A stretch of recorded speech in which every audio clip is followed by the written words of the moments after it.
حضرت حامی سنت اعلی حضرت ماحی بدعت اعلی حضرت نور ہدایت اعلی حضرت رب کی رحمت اعلی حضرت پیر طریقت اعلی حضرت شیخ شریعت اعلی حضرت. الحمدللہ رب العالمین والصلاة والسلام علی خاتم النبیین اما بعد فاعوذ باللہ من الشیطان الرجیم بسم اللہ الرحمن الرحیم الصلاة والسلام علیک یا رسول اللہ وعلی آلک واصحابک یا الصلاة والسلام علیک یا نبی اللہ وعلی آلک واصحابک یا نور اللہ. مدنی چینل کے ناظرین، پروگرام دیکھ رہے ہیں حیات امام احمد رضا خان رحمۃ اللہ علیہ. ماشاءاللہ ماہ صفر الخیر کی تاریخیں ہیں اور اس میں اسپیشلی حضرت امام احمد رضا خان بریلوی رحمۃ اللہ علیہ کا ذکر خیر ہوتا ہے. آپ کی سیرت پر گفتگو کا سلسلہ شب و روز ہوتا ہے. جہاں جہاں اعلیٰ حضرت سے محبت کرنے والے ہیں تو آپ کی تعلیمات پر بھی بات ہوتی ہے، آپ کی سیرت، آپ کے مختلف انداز اور کردار کی جھلکیاں بیان ہوتی ہیں، اور اس سے امت کے لیے بہت ساری خیر کی باتیں، بہت ساری پیاری پیاری تعلیمات عام ہوتی ہیں. آج ہم انشاءاللہ ایک خوبصورت موضوع پر گفتگو کریں گے، کیونکہ یہ موضوع نہیں ایک پورا گلدستہ ہے امام احمد رضا خان علیہ رحمہ کے چند بڑے کارنامے، اور اس پر ایک بہت ہی پیاری شخصیت ہمارے ساتھ قبلہ استاد العلماء مفتی محمد حسان عطاری صاحب دامت ظلہ العالی کرم فرما ہے. ماشاءاللہ ایک اور بہت پیاری شخصیت مولانا سید ثاقب شاہ عطاری صاحب دامت ظلہ العالی بھی ہمارے ساتھ ہیں. ماشاءاللہ خوش آمدید. ہمارے ساتھ عدنان شیخ عطاری بھائی بھی ہیں. کلام رضا بھی سنیں گے. اچھی اچھی نیتیں فرما لیں اللہ کی رضا کے لیے، ثواب کے لیے. ہم پروگرام میں شامل ہیں، ادب سے، عقیدت سے، احترام سے سنیں گے اور جو سیکھیں گے اس پر عمل کریں گے. ہو سکا تو دوسروں تک بھی پہنچائیں گے. کالز بھی کر سکتے ہیں، نمبر اسکرین پر آئیں گے. آپ بتائیے، آپ کچھ مفتی صاحب سے، سید صاحب سے پوچھنا چاہیں تو آپ کال کر سکتے ہیں. ارشادات رضا یہ سیگمنٹ بھی چلائیں گے انشاءاللہ الکریم. اعلیٰ حضرت کے کس کس کارنامے پر بات کریں؟ مفتی صاحب، ایک بہت بڑا جہان ہے اعلیٰ حضرت کی سیرت میں. کارنامہ ہی کارنامہ ہے. آپ کی کوئی ادا ہو تو کارنامہ لگتا ہے. تو کارنامہ مگر اسپیشلی کس چیز کو کہا جاتا ہے؟ اور پھر اعلیٰ حضرت کے خصوصی طور پر قرآن شریف کے حوالے سے جو خدمات ہیں جن کو ہم عقیدت میں کارنامہ کہہ رہے ہیں، یقیناً وہ بڑی خدمات ہیں. اس کے بارے میں کچھ ارشاد فرمائیں. بسم اللہ الرحمن الرحیم. کارنامہ ظاہر ہے کہ ایسے کام کو کہا جاتا ہے کہ جو ایک عام روٹین سے ہٹ کر ہو جی. اور ایک منفرد کام ہو، جس کے اوپر پذیرائی کی جائے، جس کے اوپر تحسین کی جائے، اور کہا جائے کہ ایک ایسا کام ہے کہ جو عام طور پہ ہوتا نہیں ہے، یا ہوتا بھی ہے تو ایک عام روٹین سے بڑھ کر وہ کام کہلاتا ہے. تو پھر کارنامے کی ظاہر ہے کہ اپنی اپنی قسمیں ہوتی ہیں. کوئی چھوٹا سا کارنامہ ہوتا ہے تو کوئی میڈیم سائز کا ہوگا، تو کوئی بہت بڑا کارنامہ ہوگا. تو الگ الگ کارنامے، یہ ایک مفہوم ہے کہ جو عام لوگوں کے ذہن کے اندر بیٹھا ہوا ہوتا ہے کہ اس چیز کو کارنامہ کہا جاتا ہے. اعلیٰ حضرت امام اہل سنت رحمۃ اللہ تعالی علیہ کی جو ذات گرامی ہے، ظاہر ہے کہ یہ ایک عرصے سے ہمارے سامنے مختلف موضوعات پر جب گفتگو ہوتی ہے تو جو جس موضوع پہ گفتگو کرتا ہے اعلیٰ حضرت کی، چاہے وہ آپ کی سیرت طیبہ کے اخلاقی پہلو ہوں، آپ کے معاشرتی پہلو ہوں، یا دین کے اعتبار سے جب آتے ہیں اور آپ کے علم کے اعتبار سے گفتگو کرتے ہیں، تو وہ ایک جداگانہ آپ کی ایک نمایاں شخصیت نظر آتی ہے. پھر علم کے اندر جس پہلو کی طرف چلے جائیں، جس کو ہماری اصطلاح کے اندر منقولات کہتے ہیں، یعنی قرآن، سنت، فقہ وغیرہ کا جو علم ہوتا ہے اس پر جائیں، یا پھر ہم جو عقلی علوم ہوتے ہیں ان کی طرف جائیں، تو ہر ایک کے اندر آپ کی شخصیت ایک نمایاں نظر آتی ہے. جب ہم متقدمین علماء کے، پہلے کے علماء کے حالات پڑھتے ہیں تو یہ کئی علماء کے اقوال ہیں، جیسے امام شافعی رحمۃ اللہ تعالی علیہ اور دیگر کے، کہ عام طور پر بندہ کسی ایک یا دو فن کے اندر ہی ماہر ہوتا ہے. یعنی ایسا نہیں ہوتا کہ ایک شخص جو ہے وہ تفسیر کا بھی ماہر ہو تو ساتھ ہی ساتھ وہ اسی درجے میں فقہ کا بھی ماہر ہو، فقی مسائل کے اندر بھی، اور اسی درجے میں پھر وہ حدیث کے علم کے اندر بھی ماہر ہو، اور اسی درجے کے اندر پھر وہ اصول حدیث، تو پھر اصول فقہ اور مختلف فنون کے اندر ماہر ہو. یہ عام طور پر نہیں ہوتا. ہم جب حالات زندگی پڑھتے ہیں علماء کے تو اس میں ایک لفظ استعمال ہوتا ہے کہ جامع المعقول والمنقول. یہ بہت کم افراد کے لیے ہوتا ہے. اچھا. ہاں نہیں، یہ عام طور پہ یہ جو جامع للفنون کے الفاظ کتابوں کے اندر آتے ہیں یہ کم افراد کے لیے آتے ہیں. ہر ایک کا اس طرح یہ نہیں ہوتا. صحیح. یعنی ایسی بہت ساری مثالیں ہمارے پیش نظر ہیں کہ ہم محدثین میں دیکھیں تو ان کا جو مقام ہوگا وہ حدیث کے اعتبار سے ہوگا. ان کو عام طور پر یہ فقہی مسائل کے اندر ان کا اشتغال یا ان کا جو انہماک ہوتا ہے یا ان کی دلچسپی جو ہوتی ہے وہ فقہی مسائل میں نہیں ہوگی. اسی طرح مفسرین کو دیکھیں تو وہ عام طور پر تفسیر کے ماہر ہوتے ہیں، وہ دوسرے فن کے اندر نہیں آتے. لیکن کچھ ایسے افراد ہوتے ہیں کہ جن کو اللہ تبارک و تعالیٰ یہ صلاحیت دیتا ہے، اور وہ جس کو اردو میں کہتے ہیں ہر فن مولا، ویسے ہوتے ہیں. ویسے ہر فن مولا کسی فن مولا نہیں ہوتا. یعنی یہ مشکل ہو جاتا ہے کہ ہر فن مولا بننے بندہ جاتا ہے تو پھر وہ کسی فن کے اندر بھی رہتا نہیں ہے. لیکن ایسے افراد ہوتے ہیں کہ جن کو اللہ تبارک و تعالیٰ ایسا جامع بناتا ہے. ایسے افراد کا تذکرہ کتابوں کے اندر بھی ملتا ہے کہ انہوں نے ایسے ایسے علم حاصل کیے کہ ان کے زمانے کے علماء کو ان علوم کا نام تک معلوم نہیں تھا، اس کی خبر تک نہیں تھی. جیسے عز بن عبد السلام رحمۃ اللہ تعالیٰ علیہ یا بدر الدین ابن جماع رحمۃ اللہ تعالیٰ علیہ، ایسی ہستیوں کے بارے میں ایسے کلمات آتے ہیں. ہم جب امام اہل سنت رحمۃ اللہ تعالیٰ علیہ کو دیکھتے ہیں تو آپ کا کمال یہ ہے کہ جس طرح آپ رحمۃ اللہ تعالیٰ علیہ علوم دینیہ کے ماہر تھے، اور علوم دینیہ میں آپ نے جس طریقے سے کتابیں لکھیں، کارنامے سر انجام دیے، اسی طرح جب ہم علوم دنیاویہ کے اندر دیکھتے ہیں، دنیاوی علوم جو اس وقت کے رائج علوم تھے، اس میں بھی امام اہل سنت رحمۃ اللہ تعالی کی مہارت ہمیں نظر آتی ہے. یہ ایک یوں کہہ لیں کہ تاریخ اسلام کے اندر کم ہی ایسے افراد ہوں گے کہ جن کو اللہ تبارک و تعالی نے اس قدر صلاحیتوں سے نوازا ہو. اس میں دنیاوی طور پہ بھی یہ دیکھا جا سکتا ہے کہ آج کل اگر کوئی بہت بڑا سرجن ہے، بہت بڑا ڈاکٹر ہے تو وہ ڈاکٹر ہی ہے، لائر نہیں ہوگا. کوئی لائر ہے، بیرسٹر ہے تو وہ انجینئر نہیں ہوگا، انجینئر ہے تو سائنٹسٹ نہیں ہوگا، ہے نا. یعنی ایک فیلڈ میں ماہر ہونا بھی بہت بڑی بات ہوتی ہے. لیکن اللہ تعالیٰ نے اعلیٰ حضرت کو تو کچھ خاص ہی عطا فرمایا. بالکل ایسا. یعنی اور سب سے بڑی اس کی جو وجہ تھی وہ امام اہل سنت کی تمام تر خوبیوں پر جو چیز غالب ہے وہ ہے آپ کا عشق رسول. یعنی جو بارگاہ رسالت سے والہانہ تعلق تھا امام اہل سنت رحمۃ اللہ تعالی علیہ اور آپ کے خاندان کو. اچھا.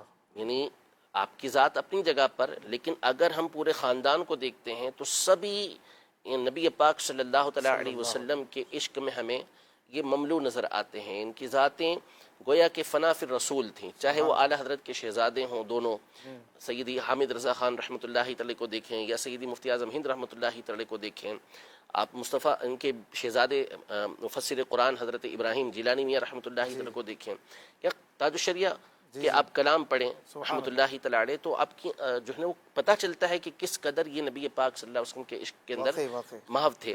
تو آپ کے والد گرامی نے جب آپ کو جو ریاضی پڑھائی جاتی ہے درس نظامی کے اندر، کیونکہ یہ علم المیراث کے لیے اور دیگر مسائل کی ضروری ہوتی ہے، تو کچھ قواعد آپ کو، کچھ اصول پڑھائے، اور اس کے بعد آپ فرمایا کہ یہ یہاں تک رہنے دو، باقی ساری چیزیں تمہیں بارگاہ رسالت سے سکھا دی جائیں گی. سبحان اللہ. اور ایسا یقین تھا، اور پھر ہوا بھی ایسا ہی نا کہ امام اہل سنت کو اس فن کے اندر وہ کمال مہارت اللہ پاک نے عطا فرمائی کہ جس کی مثال یہ ملتی نہیں ہے. سبحان اللہ سبحان اللہ. قرآن شریف کے حوالے سے اگر خاص طور پر اگر آپ کچھ بیان فرمائیں کہ اعلیٰ حضرت کی، ویسے تو کنز الایمان پر ہم سنتے ہی رہتے، پورا سال ڈسکشن ہوتا ہے کیونکہ قرآن شریف سے تعلق بھی روز کا ہی ہے، تو کنز الایمان سے بھی یوں کہیے کہ مبالغتاً روز کا ہی تعلق ہے. اسپیشلی مزید کیا خدمات قرآن؟ دیکھیں اعلیٰ حضرت امام اہل سنت رحمۃ اللہ تعالی علیہ کی جو تصانیف ہیں، ظاہر ہے کہ اب ہمارے سامنے جو صورت موجود ہے وہ یعنی یہ کہتے ہیں کہ جو کتابیں ہوتی ہیں نا، تصنیف جو ہوتی ہے، اس کے بارے میں کہا جاتا ہے کہ یہ آدمی کی ولد مخلد ہے، یعنی وہ ہے کہ جو ہمیشہ رہنے والی اولاد ہے. تو اگر امام اہل سنت کی جو ذات ہے اس کو ہم پرکھیں گے اس اعتبار سے تو پھر ہمیں کتابوں کو دیکھنا پڑے گا.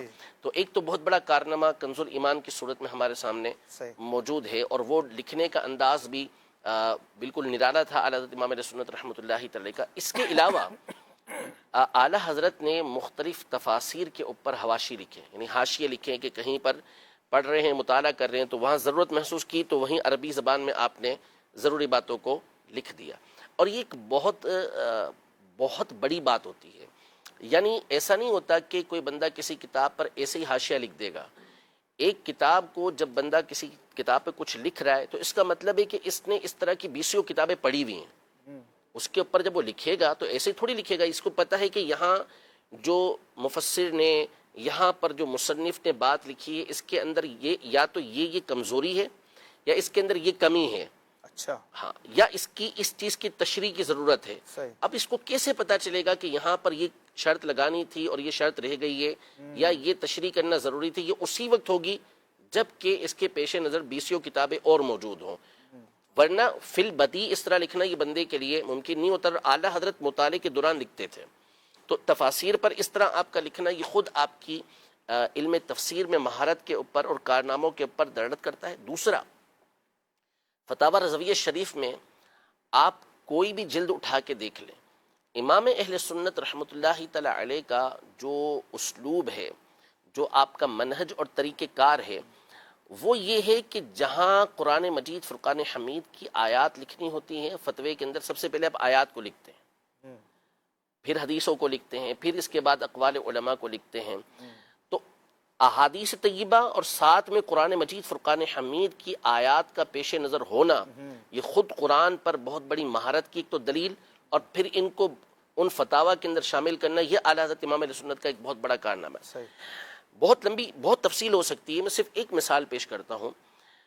امام اہل سنت رحمۃ اللہ تعالی علیہ کا ایک ایمان افروز رسالہ ہے، یعنی ایمان کو حلاوت دینے والا، ایمان کو لذت دینے والا، ایمان کو قوت دینے والا رسالہ ہے تجلی الیقین بان نبینا سید المرسلین، کہ یقین کی روشنی، تجلی، کہ ہمارے نبی تمام رسولوں کے سردار ہیں. اچھا، امام اہل سنت سے جب سوال ہوا تھا کہ ہمارے یہاں کچھ ایسے افراد ہیں کہ جو کہتے ہیں کہ نبی پاک صلی اللہ علیہ وسلم یہ سارے نبیوں کے سردار ہیں، اس پر دلیل کیا ہے؟ جی. تو سوال جب آیا تو امام علیہ سنت نے پہلے تو تعجب کا اظہار کیا کہ حیرت ہے کہ وہ دور آ گیا کہ نبی پاک صلی اللہ علیہ وسلم کے سید المرسلین ہونے پر دلائل طلب کیے جا رہے ہیں.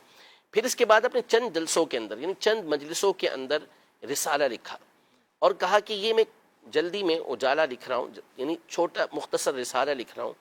اس میں آپ نے نبی پاک صلی اللہ علیہ وسلم کے سید المرسلین ہونے پر 10 آیتیں اور 100 حدیثیں پیش کی. 10 آیتیں پیش کی. آسان، میں؟ ہاں نہیں، میں ابھی عرض کرتا ہوں، یہ جلدی کی بات ہوئی. دوسرا، 10 آیتیں وہ تھیں کہ جن کو آپ نے بنیاد بنایا. جی جی. پھر ان آیات کے تحت امام اہل سنت نے 20 آیتیں الگ لکھی. انبیاء کے اندر یہ خصوصیات ہونی چاہیے، وہ آیات کے ذریعے لکھی. پھر نبی پاک صلی اللہ علیہ وسلم میں وہ خصوصیات ان تمام سے بڑھ کر ہیں، یہ آیات اور احادیث سے ثابت کیا. سبحان اللہ. تو اتنی گہرائی کے ساتھ قرآن کا مطالعہ کرنا، جیسے مثال کے طور پر نبی پاک صلی اللہ علیہ وسلم کے نام کی، نبی پاک صلی اللہ علیہ وسلم کے شہر کی، نبی پاک صلی اللہ علیہ وسلم کے زمانے کی، نبی پاک صلی اللہ علیہ وسلم کی گفتگو کی، آپ کی عمر مبارک کی اللہ نے قسم یاد فرمائی. تو کسی بھی نبی علیہ الصلوۃ والسلام کے بارے میں ایسا نہیں. فی البدیع اعلیٰ حضرت نے یہ باتیں قرآن سے ثابت کی. نبی پاک صلی اللہ علیہ وسلم کو اللہ پاک پکارتا کس طرح ہے، دیگر انبیاء کو کیسے پکارتا ہے، اور نبی پاک صلی اللہ علیہ وسلم کو پکارنے کا انداز کیا ہے، یہ اعلیٰ حضرت امام علیہ سنت ڈھیر لگاتے چلے گئے. پھر اس کے بعد انبیاء کرام علیہم السلام پر جو اعتراضات ہوتے تھے، انبیاء کرام علیہم السلام خود اس کے جوابات دیتے تھے. واہ. لیکن اعلیٰ حضرت نے کمال کیا، سبحان اللہ. ایک کے بعد ایک، ایک کے کئی بعد ایک، آیتیں. کئی آیتیں پیش کی کہ دیکھیں نوح علیہ السلام پر اعتراض ہوا، انہوں نے جواب دیا. حضرت ہود علیہ السلام پر اعتراض ہوا، انہوں نے جواب دیا. حضرت لوط علیہ السلام پر اعتراض ہوا، انہوں نے جواب دیا. حضرت صالح علیہ السلام پر اعتراض ہوا، انہوں نے جواب دیا. حضرت موسیٰ علیہ السلام پر جب اعتراض ہوا، انہوں نے جواب دیا. ابراہیم علیہ السلام پر اعتراض ہوا، انہوں نے جواب دیا.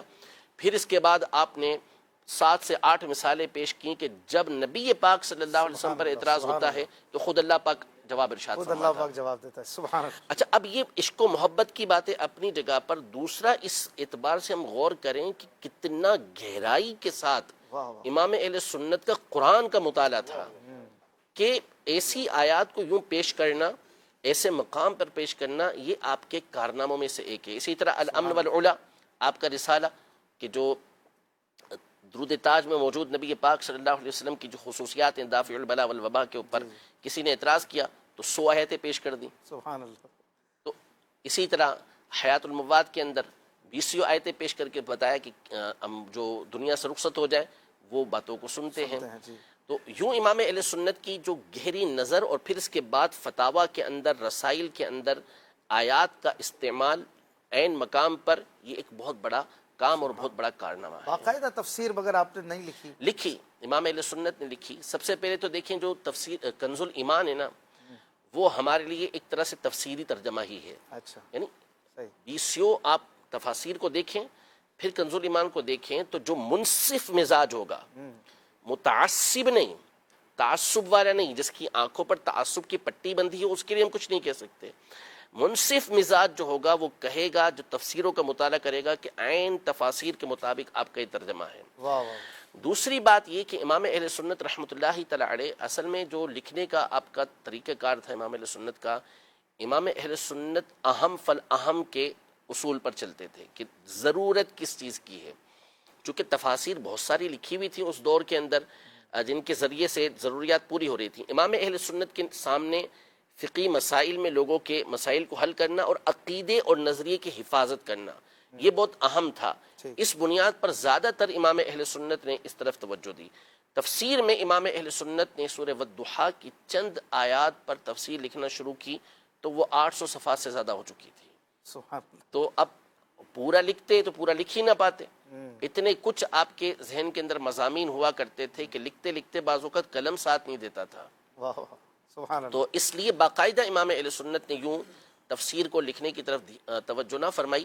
ہاں جہاں جہاں مطالعہ فرماتے تھے تفسیر کا تو وہیں پر آپ پھر اس کے اوپر حاشیہ بھی لکھنا شروع کر دیتے. اور کئی حاشیے موجود ہیں باقاعدہ 3 جلدیں علماء نے جمع کی ہیں، جس میں فوائد تفسیریہ، تفسیر کے اعتبار سے اعلیٰ حضرت نے اپنے فتاوی اور اپنے رسائل میں کیا کیا باتیں لکھی ہیں اسے بیان کیا ہے. سبحان اللہ.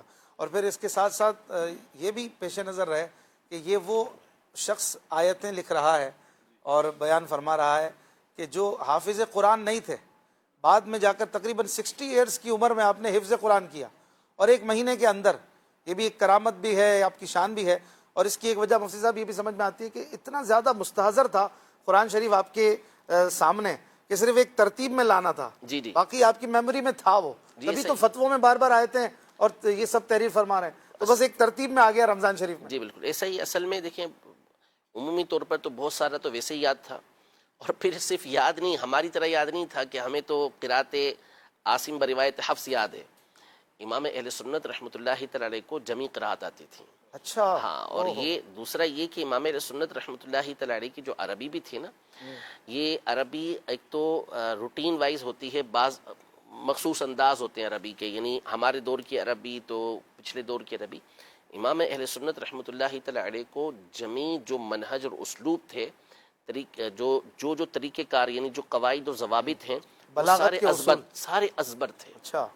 یعنی آپ دیکھیں نا کہ عربی میں آپ نے فی البدی 500 اشعار پر مشتمل تو سیدی تاج الفہول عبد القادر بدایونی رحمۃ اللہ تعالی علیہ اور ان کے والد گرامی سیدی سیف المسلول رحمۃ اللہ تعالی علیہ، یعنی فضل الرحمن، میرے ذہن سے نام نکل گیا، بدایونی رحمۃ اللہ تعالی علیہ.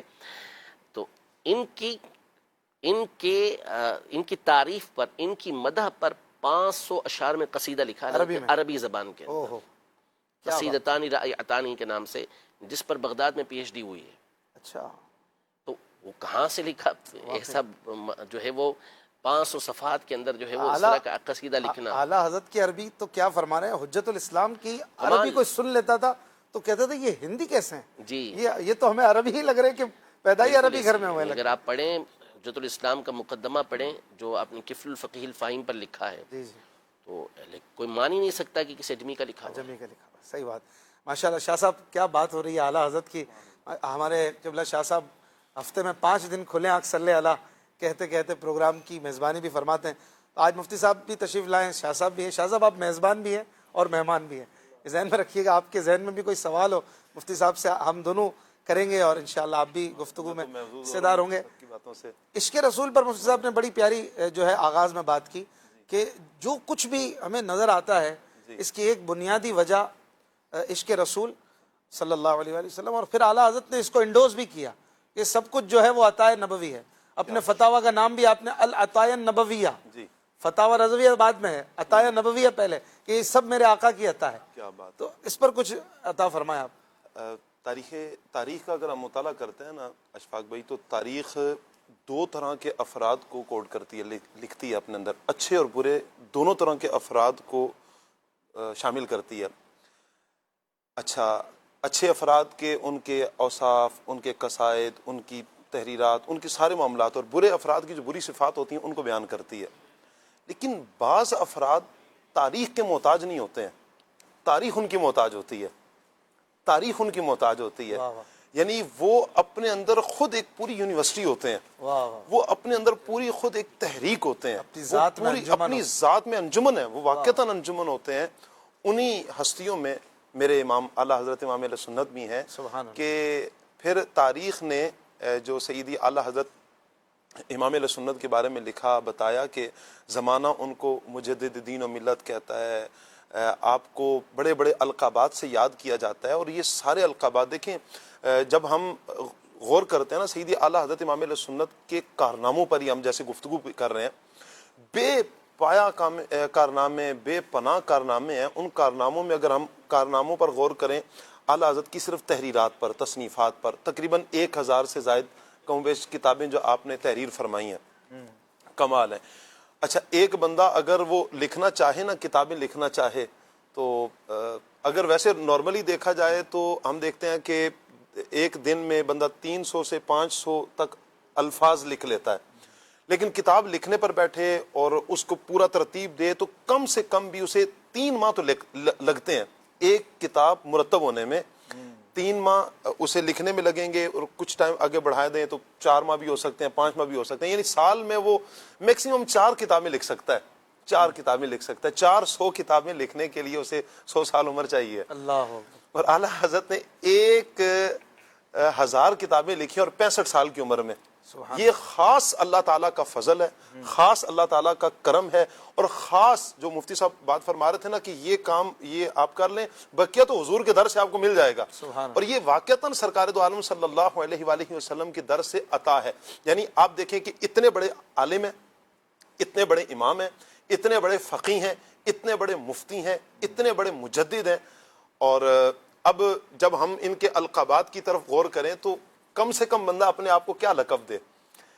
تاج الفقہاء کا لقب دے دے یا شمس العلماء کا لقب دے دے اپنی ذات کے ساتھ کہ میں اتنا بڑا عالم ہوں، تو یہ لقب ہونا چاہیے. اعلیٰ حضرت امام اہل سنت پر قربان جائیں، آپ نے جو اپنا لقب اپنے لیے منتخب کیا، آپ کی عاجزی کو بھی بیان کرتا ہے، آپ کے عشق رسول کو بھی بیان کرتا ہے. آپ اپنے فتاوی میں، اپنی تحریر میں اس لقب کو بطور فخر میں یوں کہوں کہ آپ بیان فرماتے ہیں، اور وہ ہے عبد المصطفیٰ، کہ سرکار مصطفیٰ صلی اللہ علیہ وآلہ وسلم کے غلام. یعنی حضور علیہ السلام کی غلامی کا پٹا ایسا اپنے گلے میں باندھا ہے. اور پھر اس انقلاب کو آپ نے کیسے برپا کیا؟ آپ دیکھیں شرق و غرب میں سیدی اعلیٰ حضرت امام اہل سنت جہاں تشریف فرمائے، شرق و غرب سے فتنے اٹھتے ہیں. یعنی مشرق کی طرف سے دیکھیں تو بھی الگ ایک فتنوں کی داستان ہے، مغرب سے الگ ایک فتنوں کی داستان ہے. اور اعلیٰ حضرت امام اہل سنت رحمۃ اللہ تعالی علیہ دونوں ہی طرف ان فتنوں کو بے نقاب بھی کرتے ہیں. اور نبی کریم صلی اللہ تعالی علیہ وآلہ وسلم کے حضور جان عالم صلی اللہ علیہ وآلہ وسلم کی عزت کے لیے، حضور جان عالم صلی اللہ علیہ وسلم کی ناموس کے لیے، حضور صلی اللہ علیہ وآلہ وسلم کے مقام اور مرتبہ کو بیان کرنے کے لیے ہمہ وقت تیار ہیں، ہمہ وقت تیار ہیں. اگر مشرقی فتنوں کو دیکھا جائے تو جس طرح کا بھی اٹھا ہے فتنہ، سیدی اعلیٰ حضرت امام اہل سنت نے ان کا رد کیا، اور ہر رد میں نبی کریم صلی اللہ علیہ وسلم کی شان کو بیان فرمایا. اچھا، کہیں الحاد کی طرف فتنے اٹھے تو آپ نے ان کا رد کیا.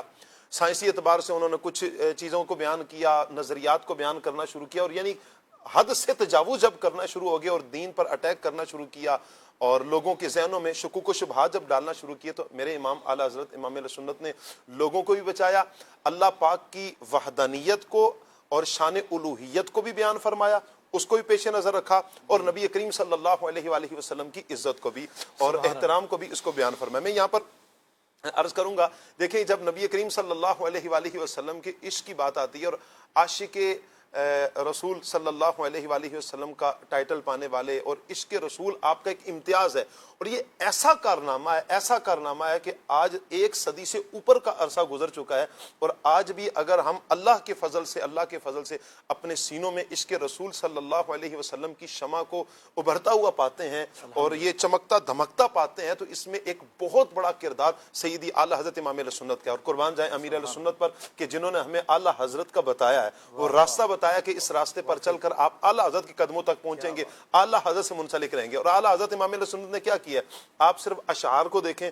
اعلیٰ حضرت سلام میں جو آپ نے مصطفیٰ جان رحمت پہ لاکھوں سلام, اس کلام میں, اس سلام میں اعلیٰ حضرت نے جو سرکار صلی اللہ علیہ وسلم کے سر مبارک سے لے کر قدم شریف تک ہر عضو پر شعر لکھا. کبھی حضور کی آنکھوں کی بات آئی تو جس طرف اٹھ گئی دم میں دم آ گیا, اس نگاہ عنایت پہ لاکھوں سلام.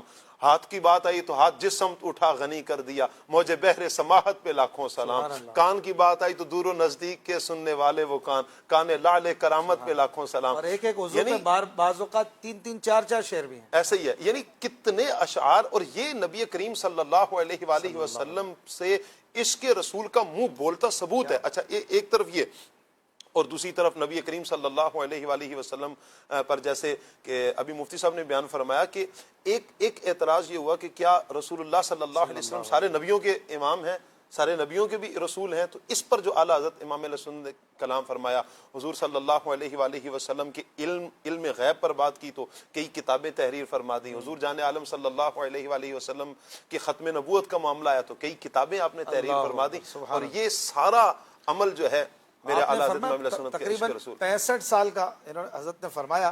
اس میں بھی اگر عمر کے ابتدائی 14 سال نکال دیں, 13 سال 10 ماہ 4 دن کے بعد ہی آپ کی تحریری کاموں کا باقاعدہ یوں کہیے کہ آغاز ہوا, تو یہ تقریباً 53 ایئرز 54 ایئرز بنتے ہیں. یہ سارا کام اس میں ہوا ہے.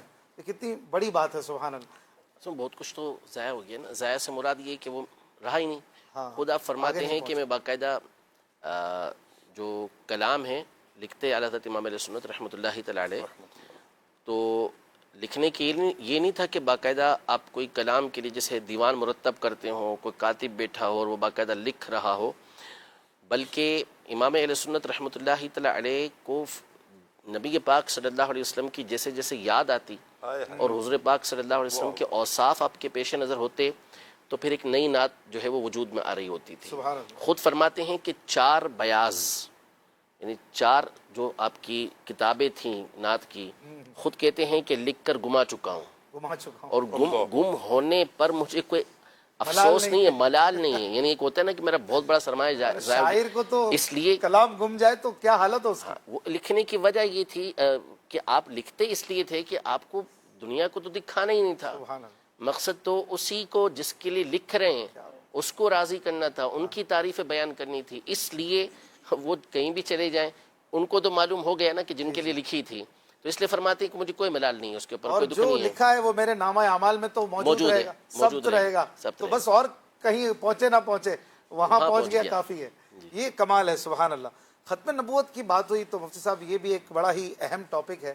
اعلیٰ حضرت کے زمانے میں بھی ایک سینیریو تھا, آج بھی ظاہر ہے کہ یہ فتنہ اگرچہ امام اہل سنت نے اس کو بالکل کچل کے رکھ دیا, لیکن ظاہر ہے اس کی کچھ نہ کچھ چنگاریاں ہر دور میں اور ہر خطے میں اٹھنے کی کوشش کرتی ہیں, اور اعلیٰ حضرت کے جو خلفاء اور ان کے شاگرد وغیرہ اپنے اپنے تئیں اس کی سر کو بھی کرتے رہتے ہیں. اعلیٰ حضرت نے اس حوالے سے کیا کام کیا اور آپ کے زمانے میں اس فتنے کی صورت کیا تھی, اگر اس کو کچھ مختصر ہم بیان کریں تو ناظرین کے معلومات کے لیے بڑا اچھا ہو جائے. جی, اصل میں دیکھیں ایک کسی عالم نے بڑی ایک خوبصورت بات کہی تھی کہ امام علیہ سنت کے کارنامے کہ ایک منہ بولتا ثبوت یہ ہے کہ جس زمانے میں اس طرح کی باتیں ہوئیں اور امام علیہ سنت نے جب ان کا جواب دیا تو اب وہ ان کو چھاپنے کی بجائے چھپانے پہ مجبور ہو گئے. اللہ سبحان اللہ.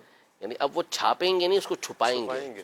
اس وقت وہ چھاپ رہے تھے, لیکن امام اہل سنت نے بالخصوص اس کی ایسی سرکوبی کی اور ایسا آپ نے دندان شکن جواب دیا اور صحیح طریقے سے رد کیا جو آپ کا منصب تھا اس کے مطابق.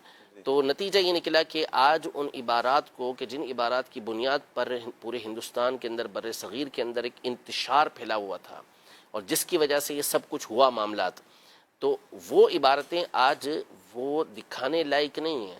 لیکن اگر وہ باقی رہتی ہیں اس طرح اور مسلمانوں کے دل کے اندر اس کا بیج بو دیا جاتا تو نتائج اور خراب نکلنے تھے. تو اسی میں سے ایک فتنہ یہ بھی پیدا ہوا کہ نبی پاک صلی اللہ تعالیٰ علیہ وسلم کے بعد کسی دوسرے نبی کے ممکن ہونے کا قول کیا جانے لگا, ختم نبوت زمانی کا انکار کیا جانے لگا. تو امام علیہ سنت رحمۃ اللہ تعالیٰ نے 4 رسالے لکھے اس موضوع پر, قادیانی کا بھی رد کیا تفصیل کے ساتھ, اور ساتھ ہی ساتھ وہ افراد کہ جن کی عبارتوں کی وجہ سے مزید اس طرح کے فتنے بڑے تھے، امام اہل سنت رحمۃ اللہ تعالی نے تفصیل کے ساتھ ان چیزوں کا جو ہے وہ جواب دیا، اور 4 رسالے آپ کے فتاوی رضویہ کے 14ویں اور 15ویں جلد کے اندر تفصیل کے ساتھ موجود ہیں، جس میں ادلہ کے ساتھ آپ نے اس بات کو بیان کیا ہے کہ نبی پاک صلی اللہ علیہ وسلم کی جو ختم نبوت ہے یہ قطعی عقیدہ ہے، اور جو معنی ساری امت سمجھتی ہے خاتم النبیین کا، کہ جس معنی پر اجماع ہے خاتم النبیین، جو قرآن مجید فرقان حمید میں اللہ پاک نے بیان فرمایا،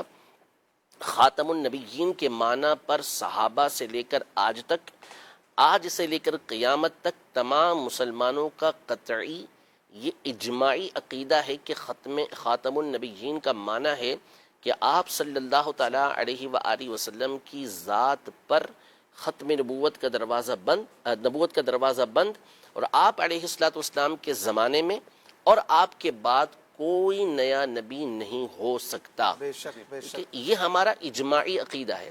اب اس کے برخلاف اگر کوئی عقیدہ رکھتا ہے اور ختم نبوت کے کوئی اور دوسرے معنی کرتا ہے تو اصول ہی علماء نے یہ بیان کیا، قاضی اعظم مالکی رحمۃ اللہ تعالی علیہ نے، مولا علی قاری رحمۃ اللہ تعالی علیہ نے، اور علماء نے واضح طور پر یہ لکھا ہے اور اصول لکھا ہے کتابوں کے اندر کہ قرآن کے لفظ کا وہ معنی کہ جو مسلمانوں کا اجماعی عقیدہ ہے اس کے برخلاف اگر کوئی اس کا معنی گھڑتا ہے اور کہتا ہے کہ نہیں اس سے مراد ختم نبوت زمانی نہیں ہے تو یہ کفر ہے۔ صرف یہی بات کفر ہے کہ اگر خاتم النبیین کا کوئی اور معنی کر دیا جائے، ورنہ تو پھر کل کو کوئی صلات کا معنی کچھ اور کر دے گا۔ صلات کا معنی پوری امت کا متفق علیہ یہ مسئلہ ہے کہ نماز، صلات جس کو نماز کہتے ہیں، صلات کا مطلب ہے کہ مخصوص جو افعال مخصوص انداز میں ادا کرنے ہیں جس کو ہم نماز کہتے ہیں وہ ہے۔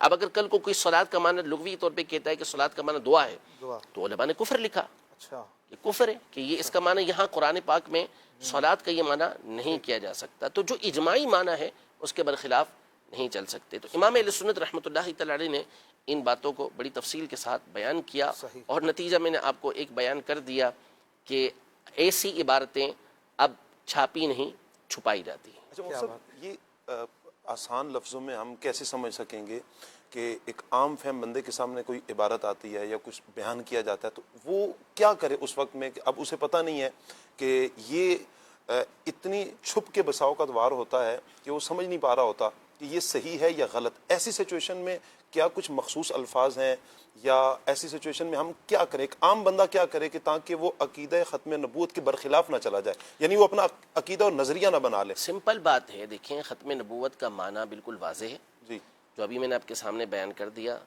ختم نبوت کا مطلب یہ ہے کہ اللہ تبارک و تعالی نے انبیاء کرام علیہ السلام کو بھیجنے کا جو سلسلہ ہے جی، یہ اپنی رحمت سے جاری رکھا۔ جی، اس پر واجب نہیں تھا، اس پر لازم نہیں تھا، اس نے لوگوں کی ہدایت کے لیے اپنی رحمت کے طور پر انبیاء کرام علیہ السلام کو بھیجا، اور سب سے آخر میں نبی پاک صلی اللہ تعالی علیہ وآلہ وسلم کو بھیجا، یعنی اس کی مرضی تھی، اس نے نبوت کا سلسلہ جاری کیا۔ جی، وہ چاہتا تو بغیر انبیاء کرام علیہ السلام کی ہدایت دیتا، لیکن اللہ تبارک و تعالیٰ کی حکمت تھی، اس نے حضرت آدم علیہ السلام سے لے کر نبی پاک صلی اللہ علیہ وسلم تک یہ سلسلہ جاری کیا، اس کی مرضی تھی، اور اسی نے اس بات کا اعلان کر دیا کہ ما کان محمد ابا احد من رجالکم ولکن رسول اللہ وخاتم النبیین، کہ محمد تم میں سے کسی مرد کے والد نہیں،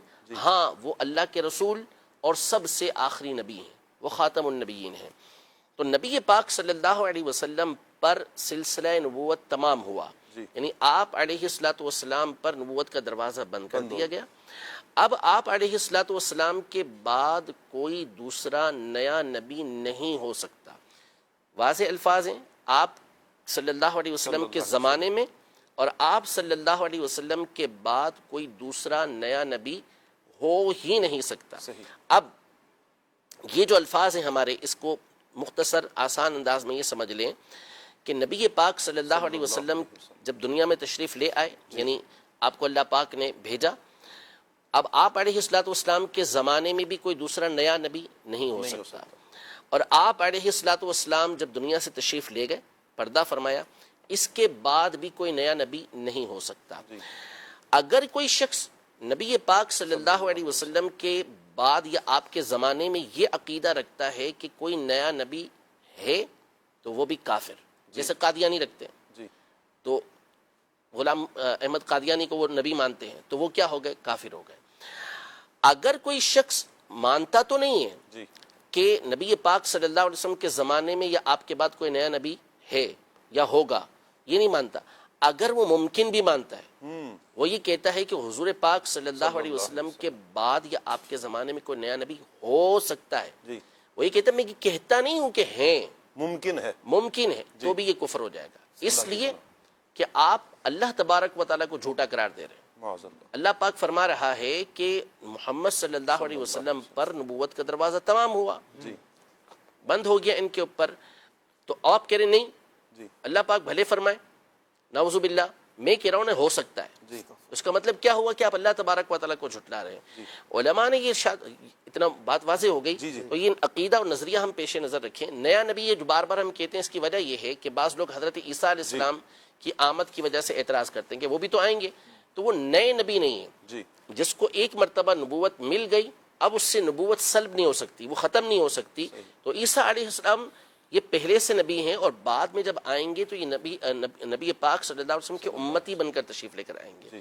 وہ انجیل مقدس کی تعلیم کو عام نہیں کریں گے، نبی پاک صلی اللہ علیہ وسلم کی تعلیمات کو عام کریں گے. ہاں، نبوت ان سے نہیں کھینچی گئی، نبوت ان کے اندر باقی ہے، لیکن وہ نبی پاک صلی اللہ علیہ وسلم کے زمانے سے پہلے سے باقی ہے.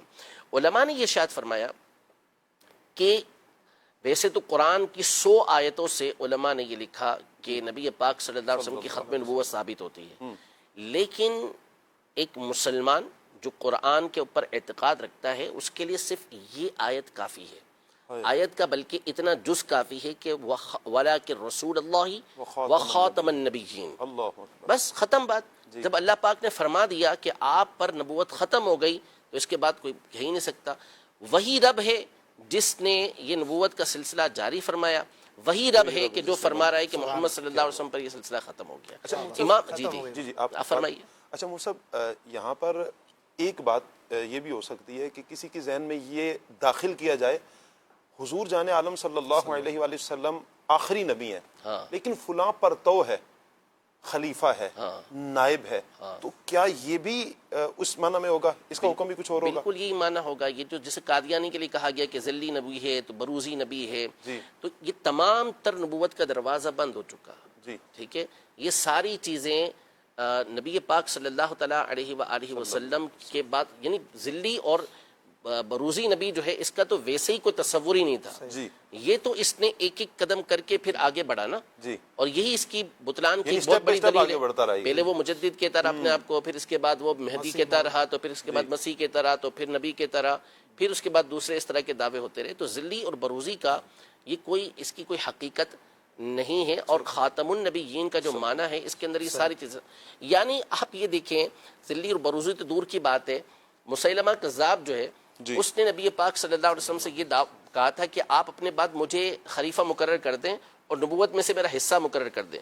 آپ علیہ السلام کے ہاتھ میں چھڑی تھی، کھجور کی ٹہنی تھی، تو فرمایا میں تجھے یہ بھی نہیں دوں گا، یعنی جو تیری حیثیت ہے تو اس سے آگے نہیں بڑھ سکتا. تو آپ علیہ السلام نے اس کو یہ کیوں نہیں فرما دیا کہ تو ذلی یا بروزی نبی ہے؟ اس نے بھی یہ دعویٰ نہیں کیا. تو اس لیے ذلی بروزی کا اصلاً کوئی تصور ہی نہیں ہے. پہلی بات تو یہ ہے. اور دوسری بات پھر امام اہل سنت رحمۃ اللہ تعالی علیہ، ایک تو ختم نبوت پر دلائل ہیں.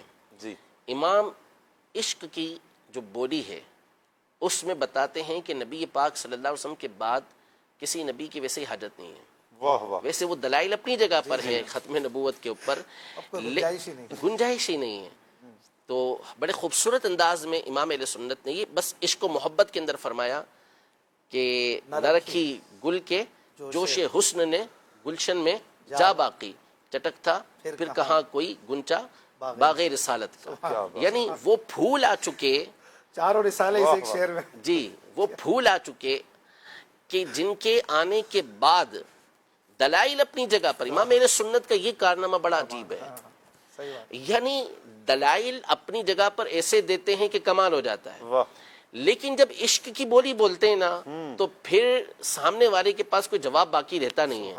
یعنی پھول آ گیا تو اس پھول کے بعد جو ہے ہی باغ کا سب سے حسین پھول، اور جب پھولوں کی نمائش ہوتی ہے تو جو سب سے مین پھول ہوتا ہے وہ سب سے آخر میں لایا جاتا ہے، مقرر ہوتا ہے سب سے بڑا تو وہ سب سے آخر کے اندر لایا جاتا ہے. دولہا آ گیا تو دولہا آ گیا. اب حضور علیہ الصلوۃ والسلام پھول جب مہکا ان کا تو اب کوئی دوسرا وہاں پر اب کوئی نہیں آ غنچہ سکتا. نہیں چٹک سکتا. ہاں جیسے عشق کی بات میں سبحان اللہ. جب آپ سے سوال ہوا انگوٹھے چومنے کا جی تو منیر العین فی تقبیر الابہامین آپ نے لکھی، جو حدیث میں آپ کا بہت بڑا کارنامہ ہے. ایسی شاندار کتاب ہے کہ جب اس کی عربی ہوئی تو ازہر و مصر کے اور شام کے علماء اش کر اٹھے کہ کیا کتاب ہے. اور میں کئی عرب کے علماء کو جانتا ہوں جن کی عمریں 80-90 سال ہو چکی ہیں، 60 سال پڑھاتے ہوئے ہو گئے ہیں، جن تحقیقات پر وہ اپنے اتنے عرصے کے تجربے کے بعد پہنچے. امام اہل سنت نے 29 سال کی عمر میں 100 سال پہلے وہ باتیں بیان کر دی. سبحان اللہ. اچھا یہ تو تھے دلائل امام اہل سنت کے کہ انگوٹھے چومنا جائز ہے، مستحب ہے نبی پاک صلی اللہ علیہ وسلم کی. لیکن پھر عشق کی زبان بولتے ہیں اور فرماتے ہیں کہ دلائل اپنی جگہ پر ہے. تم انگوٹھے چومنے کی بات کرتے ہو، اللہ پاک نے حضور صلی اللہ علیہ وسلم کو نام ہی وہ پیارا دیا ہے، انگوٹھے چومو نہ چومو اپنے ہونٹوں کو ضرور چومو، ہونٹ ایک دوسرے کو چوم لے. چوم ہی لیں گے. تو وہ عشق والی بات کہ لب پہ جب آ جاتا ہے نام جناب، منہ میں گھل جاتا ہے شہد نایاب، وجد میں آ کے اے جاں بیتاب، ہم اے جاں بیتاب، ہم اے جاں بیتاب اپنے ہی لب چوم لیا سبحان اللہ. کیا کرو گے؟ انگوٹھے نہیں چومو، ہونٹ کو کیسے ہونٹ کیسے پکڑو گے؟ محمد بولنے کے لیے بولنا تو پڑے گا، مسلمان ہونے کے لیے کلمہ تو پڑھنا ہی ہے. تو وہ اس کے بغیر تمہارے ہونٹ چومے بغیر تو ہوگا نہیں. شاعری کی بات ہو رہی ہے تو کلام رضا کے چند اشعار بھی شامل ہو جائیں. اور ناظرین کی کالز بھی ہیں ماشاءاللہ، آپ مزید بھی کالز کر سکتے ہیں، نمبر چل رہے ہیں، ہم چند کالز بھی لیں گے انشاءاللہ. بڑا پیارا موضوع چل رہا ہے، دل نہیں چاہ رہا کہ اس کو ہم اختتامی وقت پر ہی ختم کریں، لیکن ظاہر ہے ہماری مجبوری ہے. تو آپ اچھی اچھی نیتوں سے سنتے جائیں اور سیکھتے جائیں اور کلام رضا بھی سنتے جائیں. صلی اللہ علیہ محمد صلی اللہ علیہ وسلم.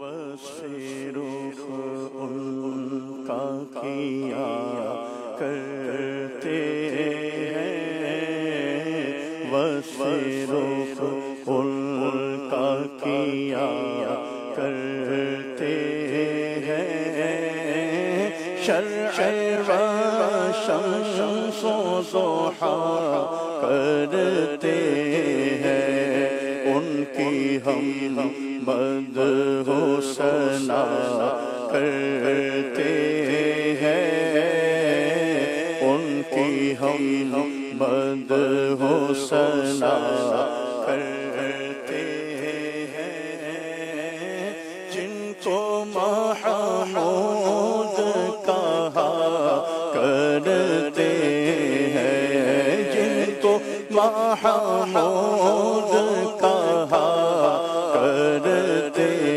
ہیں. تو ہے خورشید رسالت پیارے،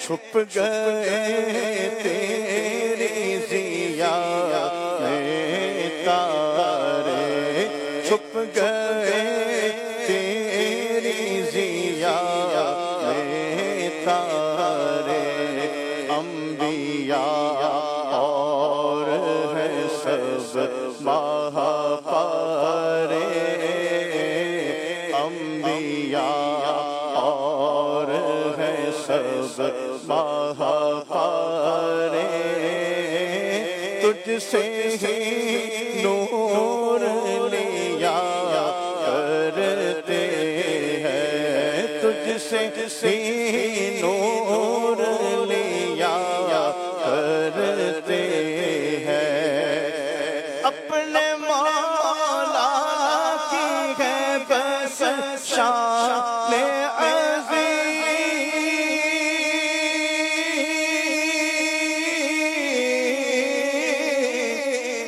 جانور بھی کرے جن کی تعظیم،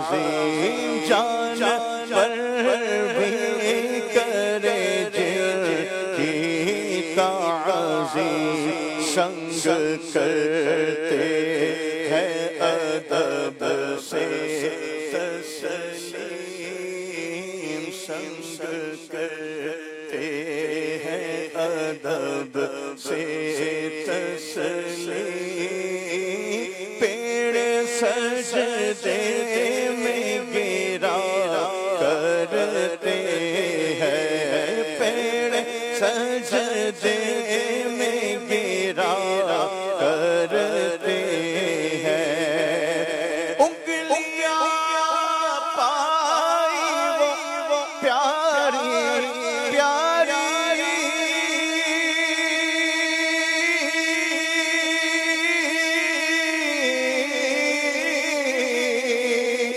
جن سے دریا کرن ہے جاری، جن سے دریا کرن ہے جاری، جوش پر آتی ہے جب غم خواری، جوش پر آتی ہے جب غم خواری، تشنے سیراب ہوا کرتے ہیں، تشنے سیراب ہوا کرتے ہیں، یہی کرتی ہے چڑیا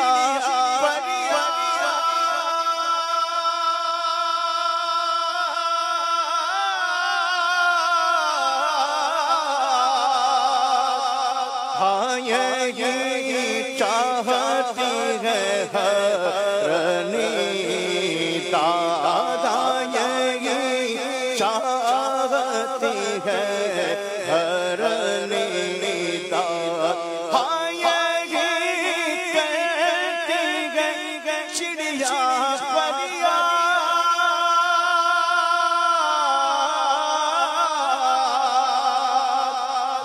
یہی چاہتی ہے ہرنی دادا، اسی در پر شوشرا نے ناشاد، اسی در پر شوشرا نے ناشاد، گیلا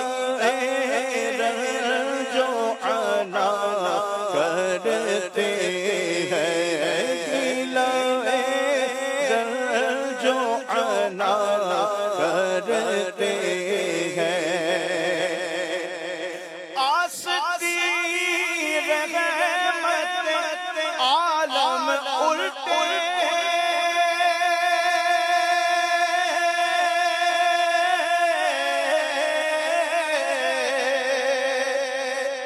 کمرے پاک پہ دامن باندھے، کمرے پاک پہ دامن باندھے، گرنے والوں کو چاہے تو دوزخ سے، گرنے والوں کو چاہے دوزخ سے، صاف الگ کھینچ لیا کرتے ہیں، صاف الگ کھینچ لیا کرتے ہیں، جب صبا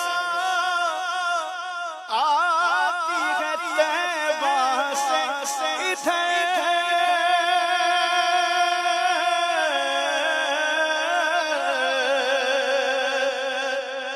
کھلکھلا پڑتی ہے کلیاں یکسر، کھلکھلا پڑتی ہے کلیاں یکسر، پھول جامہ سے نکل کر باہر، پھول جامے سے نکل کر باہر،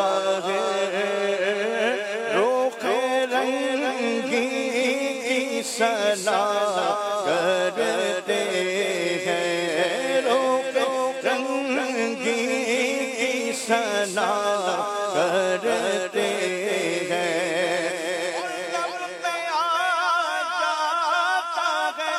جب نام جنا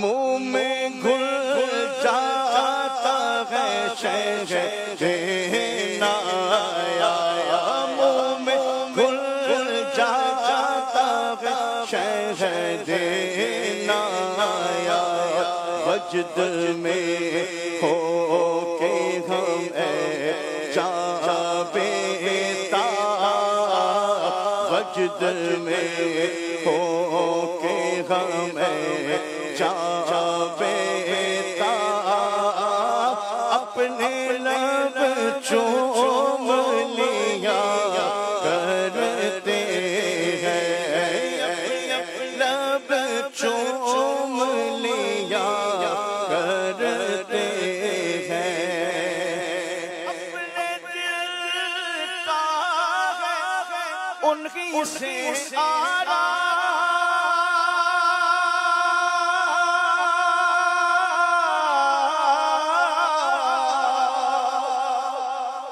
سونپے ہیں اپنے انہی کو سب کا، سونپے ہیں اپنے انہی کو سب کا، لو لگی ہے کہ اب اس کر کے غلام، لو لگی ہے کہ اب اس سر کے غلام، چارہ درد رضا کرتے ہیں، چارہ درد رضا کرتے ہیں، وصف رخ ان کا کیا کرتے ہیں،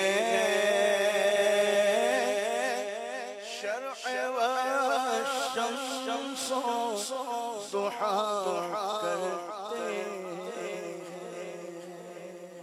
ماشاء اللہ، سبحان اللہ، بہت خوبصورت کلام رضا آپ نے سنا ماشاء اللہ۔ یہ ہدایت بخشش امام اہل سنت کی نعتیہ کتاب ہے، آپ اسے مکتبۃ المدینہ سے حاصل فرما سکتے ہیں، dawatIslami.net سے ڈاؤن لوڈ کر سکتے ہیں۔ اس کتاب کو پڑھیں، آپ کو بہت لطف آئے گا۔ جب وقت ملے اس کو پڑھا کریں، بھلے آپ کو طرز میں پڑھنا نہ آتا ہو، ویسے مطالعہ کریں۔ ان اشعار میں بھی آپ کو عقائد، فکر آخرت، قرآن و سنت کی تعلیمات یہ نظر آئیں گی الحمدللہ۔ کچھ کالز ہمارے پاس ہیں، وہ لیتے ہیں۔ میرا نام ایان ہے اور میں کراچی سے بات کر رہا ہوں۔ سوال یہ ہے کہ بتائیے اعلیٰ حضرت نے حج کتنی بار ادا کیا ہے؟ جزاک اللہ خیرہ۔ دعوت اسلامی زندہ باد۔ جی مفتی صاحب۔ امام اہل سنت رحمۃ اللہ تعالی علیہ نے 2 مرتبہ حج فرمایا۔ ایک تو اپنے والدین کے ساتھ جوانی میں آپ نے 22 سال کی عمر تھی تقریباً، اس وقت آپ نے حج کیا، 23-24 سال کی ہاں اتنی عمر تھی، تو اس وقت آپ نے حج فرمایا۔ اور اس وقت بھی بہت بڑے بڑے علماء جیسے سیدی احمد زین دہران مکی رحمۃ اللہ تعالی علیہ، شیخ صالح جمال اللیل رحمۃ اللہ تعالی علیہ، اور اس طرح کے دیگر اکابر علماء سے آپ کی ملاقات ہوئی اور سندیں حاصل ہوئیں۔ اور شیخ جمال اللیل رحمۃ اللہ تعالی علیہ نے تو آپ کو جب مطاف کے اندر دیکھا، اور بزرگ تھے بڑے، یعنی بڑی، ایک تو سید تھے اور بڑی نسبت والے تھے، تو امام اہل سنت رحمۃ اللہ تعالی علیہ کے چہرہ مبارکہ کو دیکھا تو کافی دیر تک دیکھتے رہے، اور پھر فرمایا کہ انی لاجد النور فی ھذا الجبین، کہ میں اس پیشانی کے اندر نور پاتا ہوں۔ اور پھر امام اہل سنت کو اپنی فقہ شافعی میں حج سے متعلق کتاب دی کہ آپ اس کی شرح لکھیں، تو امام اہل سنت نے پھر اس کی 2 شروحات لکھی، ایک تفصیلی، ایک پھر مختصر کر کے آپ نے شرح لکھی، جس میں فقہ حنفی کے حوالے سے آپ نے مسائل بیان کیے۔ فتاوی رضویہ کی 10ویں جلد کے اندر یہ کتاب موجود ہے۔ تو اس وقت بھی اکابر علماء سے آپ کے روابط ہوئے، انہوں نے آپ کی تعریفیں کی۔ اور پھر اس کے بعد جو دوسرا حج ہوا وہ امام اہل سنت نے آخر عمر کے اندر فرمایا، اور اس میں پھر آپ کے شہزادے حجت الاسلام اور دیگر بھائی وغیرہ موجود تھے. تو وہ ایک انوکھا سفر تھا سبحان اللہ. اور اس میں امام اہل سنت رحمۃ اللہ تعالی علیہ سے بڑے بڑے عرب کے علماء نے ملاقاتیں کیں اور پھر اپنی کتابوں کے اندر امام اہل سنت رحمۃ اللہ تعالی کے احوال لکھے, اپنی ملاقاتوں کے بارے میں بتایا کہ کس طرح ہم نے اس شخصیت کو پایا. تو سفر اعلیٰ حضرت کے حوالے سے جو ملفوظات اعلیٰ حضرت ہیں اس میں ڈیٹیل کے ساتھ دوسرے حصے میں وہ ڈیٹیل کے ساتھ جو ہے وہ اس سفر کے معاملات لکھے ہوئے ہیں. ایک ہستی ہیں اعلیٰ حضرت نے الاجازت المتینہ میں سب سے پہلے ان کو حدیث کی اجازت دی, اپنی جتنی بھی سندیں تھیں سب کی اجازت دی. علامہ عبدالحی بن عبد الکبیر القطانی رحمۃ اللہ تعالی علیہ, یہ فاس یعنی مغرب اسلامی جو ہے موروکو کی طرف یہاں کے رہنے والے تھے. قطانی سلسلہ ان کا بڑا مشہور ہے اور علم حدیث کے بالخصوص بڑے ماہر گزرے ہیں اور ساتھ ہی ساتھ یعنی کتب کا جو کتب خانے ہوتے ہیں, لائبریریز ہوتی ہیں, دنیا کے بڑے بڑے لائبریریوں میں سے ایک اسلامک لائبریری ان کی تھی, علامہ عبدالحی القطانی رحمۃ اللہ تعالی علیہ کی. انہوں نے کئی مقامات پر اعلیٰ حضرت کا ذکر کیا ہے. ان کی کتاب ہے مشہور فہرس الفہارس, اس میں بھی امام اہل سنت کو مختلف القابات کے ساتھ یاد کیا. پھر انہوں نے اپنے واقعات ذکر کیے ہیں بعض کتابوں کے اندر کہ کس طریقے سے میں جب مکہ مکرمہ پہنچا تو ایک دھوم مچی ہوئی تھی ان کے آنے کی, بڑا شہرہ تھا ان کے آنے کا, اور بالخصوص علم غیب کے حوالے سے امام اہل سنت چونکہ خود فرماتے ہیں کہ جب میں وہاں پہنچا تو چونکہ اچانک جانا ہوا تھا بالکل, کیونکہ آپ نہیں جا رہے تھے, آپ کے بھائی اور آپ کے شہزادے یہ حضرات جا رہے تھے. وہ تو آپ والدہ کی بارگاہ میں حاضر ہوئے کیونکہ پہلے حج کے دوران بڑا حادثہ پیش آیا تھا آپ کہ وہ طوفان آ گیا تھا, تو والدہ نے اس وقت کہہ دیا تھا کہ اب اس کے بعد بس یہ حج ہو گیا فرض, اب اس کے بعد نہیں جانا. امام اہل سنت رحمۃ اللہ تعالی علیہ والدہ کی اجازت کے بغیر ظاہر کہ نفلی حج کے لیے جا نہیں سکتے تھے, تو قدموں میں بیٹھے رہے, قدم دباتے رہے, پاؤں دباتے رہے, اور اسی دوران والدہ نے محبت سے دیکھا تو عرض کی کہ حج پہ جانا چاہتا ہوں. تو امام اہل سنت رحمۃ اللہ تعالی علیہ نے جب یہ عرض کی تو انہوں نے کہا کہ ٹھیک ہے اللہ حافظ. فوراً وہاں سے اعلیٰ حضرت پلٹے, یعنی ذہانت اور موقع کے مطابق ذہانت کا استعمال, یہ کمال ہوتا ہے. کیا بات ہے, یعنی ہم جیسا ہو نا تو لمبی کرنا شروع کر دے گا. آپ کا بہت بہت شکریہ, آپ کی مہربانی, آپ نے اجازت دی, بدل گیا. امام اہل سنت نے موقع کا فوری فائدہ اٹھایا اور وہاں سے الٹے قدموں نکلے. اور پھر بعد میں والدہ نے کہا بھی کہ یہ کیا ہو گیا, اجازت دے دی میں نے, لیکن اعلیٰ حضرت پانی تک سنبھال کے رکھا تھا آخر تک جب تک واپس نہ آ گئے. پھر وہاں جب پہنچے اعلیٰ حضرت تو وہاں پہنچ کے پھر آپ نے جو یہ سارے معاملات اچانک درمیان میں جہاز کے مسائل کھڑے ہوئے کہ ٹکٹ کیسے ملے, سب کچھ ہوا, آپ کو شدید بخار آیا, سب کچھ ہوا. لیکن وہاں پہنچ کے آپ فرماتے ہیں کہ یہاں پہنچا تو مجھے پتا چلا کہ آنا میرا ایسا ہی نہیں تھا بلکہ بلایا گیا تھا, کیونکہ عقائد و نظریات کے مسائل وہاں پر بعض لوگ اسے پہنچے تھے کہ جو غلط فہمیاں جو بر صغیر تھا اس کے علماء کے بارے میں پھیلا رہے تھے. تو امام اہل سنت نے پھر اس مقام پر کتابیں لکھی, علماء نے آپ سے سوالات کیے. پہلا سوال تو علم غیب کے حوالے سے کیا, تو وہاں آپ نے 2 دن اور اس کی تعداد گھنٹوں کے حساب سے تعداد بنتی ہے 8 گھنٹے, اس میں آپ نے کتاب لکھی الدولۃ المکیہ بالمادۃ الغیبیہ کے نام سے. یہ آپ نے 2 دن کے اندر بخار کی حالت میں لکھی. اور کتابوں کی طرف مراجعات کی ضرورت نہیں پڑی کہ رجوع کریں, اس کے بغیر اعلیٰ حضرت امام اہل سنت اپنے حافظے سے اس کو لکھتے رہے کہ بخار کی کیفیت تھی. اور پھر اس کتاب کو عرب دنیا کے اندر ایک شہرت حاصل ہوئی. بڑے بڑے علماء جس میں امام یوسف بن اسماعیل دبہانی رحمۃ اللہ تعالی جیسے ہستی بھی شامل ہے, انہوں نے اس کے اوپر تقریریں لکھی. امام بدر الدین الحسنی المحدث الاکبر, ان کے بیٹے, انہوں نے اس کے اوپر تقریریں لکھی. کئی تقریریں اس کتاب کے اندر پر موجود ہیں. پھر آپ سے وہاں پر سوال ہوا نوٹ کے حوالے سے. اس وقت نوٹ نیا آیا تھا, پہلے تو سکے چلتے تھے چاندی اور سونے کے. تو علماء کے ذہن میں سوالات پیدا ہوئے تھے کہ اس کے ذریعے خرید و فروخت, اس کے اوپر زکوٰۃ, اس کو قرض دینا, فقی مسائل جو بنتے تھے. تو امام اہل سنت سے وہاں پر سوالات ہوئے اور آپ نے کفل الفقیہ الفاہم کے نام سے کتاب لکھی. تو وہاں کے اجل علماء اس کو دیکھ کر اش کر اٹھے کہ یہ دلائل, ان میں بعض دلائل وہ تھے کہ انہوں نے کہا کہ فلاں اس سے کہاں رہ گئے تھے, ہمیں کیوں نہیں ملے. ہاں, یعنی بڑے بڑے علماء اس سے دنگ رہ گئے, اس پر آپ نے کتابیں لکھی. تو وہ آپ کا جانا شاید کہا تھا کسی عالم نے کہ اگر امام اعظم ابو حنیفہ دیکھ لیتے ہیں شیخ اسماعیل جو تھے, جو حرم شریف کے کتب خانے کے اس وقت ذمہ دار تھے, تو وہ والد سے بہت محبت کرتے تھے. وہ باقاعدہ بریلی شریف آئے تھے ملنے والد سے بعد میں. تو انہوں نے کہا کہ اگر امام ابو حنیفہ آپ کے فتاووں کو دیکھتے تو لقرت عینہ، آپ کی آنکھیں ٹھنڈی ہو جاتی اور آپ کو اپنے شاگردوں کے اندر شامل فرما لیتے. کتنی بڑی بات. تو وہ چند فتاوی دیکھ کر کہا تھا. ابھی اور تحقیقات جو امام اہل سنت کی وہ دیکھتے تو اور خوش ہوتے. بعد میں عادت نے بھیجی تھی، ان کو بھیجی تھی کتاب. کیا بات ہے. تو حج پر بات ہوئی تو مفتی صاحب نے ماشاءاللہ بڑی تفصیل بتا دی. کیا بات ہے. آپ اگر پڑھنا چاہیں تو ملفوظات اعلیٰ حضرت کا دوسرا جو حصہ ہے اس میں تب پورا یہ حج پر ہی ہے اور یہ سفر نامہ ہے. اتنا حسین سفر نامہ آپ کو کم ہی ملے گا.